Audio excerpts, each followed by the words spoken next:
Creating a pop-up form in Mailchimp is a simple yet powerful way to capture leads and grow your email list. Whether you're a small business owner or just getting started with email marketing, this feature can make a big impact. Stick around until the end because I'll show you how to easily create a pop-up form and some advanced tips to make it even more effective. Now, before we dive in, did you know that you can get Mailchimp for free and access exclusive bonuses through the first link below? This is a great chance to try out the software without any risk. Let's jump in. The first thing you need to do is log into your Mailchimp account. Once you're in, navigate to the Audience tab. Here, you'll find all your lists and segments. If you don't have an audience yet, you'll need to create one.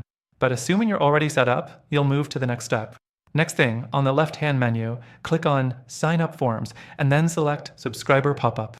This option is where you'll design your pop-up form. It's a simple drag-and-drop editor that lets you create a pop-up form that will appear when visitors land on your site. It's key to create a form that stands out without being intrusive, and Mailchimp makes this easy. The third thing is choosing the settings for your pop-up form.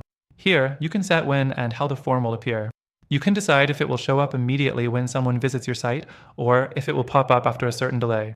You can also set how often the pop-up will appear to the same person, ensuring that it doesn't get too annoying. Next, you'll want to customize the design of your pop-up form. The editor allows you to change the colors, fonts, and even add images or a logo. Make sure it aligns with your branding, and most importantly, make it easy for visitors to see and fill out. The fifth thing to keep in mind is setting up your form fields. Typically, you'll want to ask for a name and email address, but Mailchimp also lets you add more fields if needed.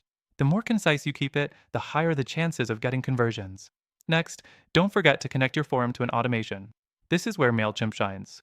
You can automatically send a welcome email or add your new subscribers to specific email campaigns based on their interaction with the form.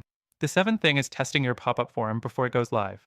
Mailchimp gives you an option to preview how the pop-up will appear on your site.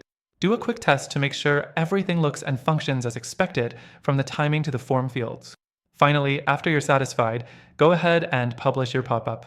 Just click the Enable button and your form will be live. From here, monitor its performance through Mailchimp's analytics and see how it's helping you grow your email list. Before I wrap up, remember that Mailchimp can be used for free, and if you follow the link below, you'll get an exclusive extended free trial. Don't miss out on this opportunity to start using the software without any commitment. Thanks for watching, and be sure to check out the link in the description for your extended free trial.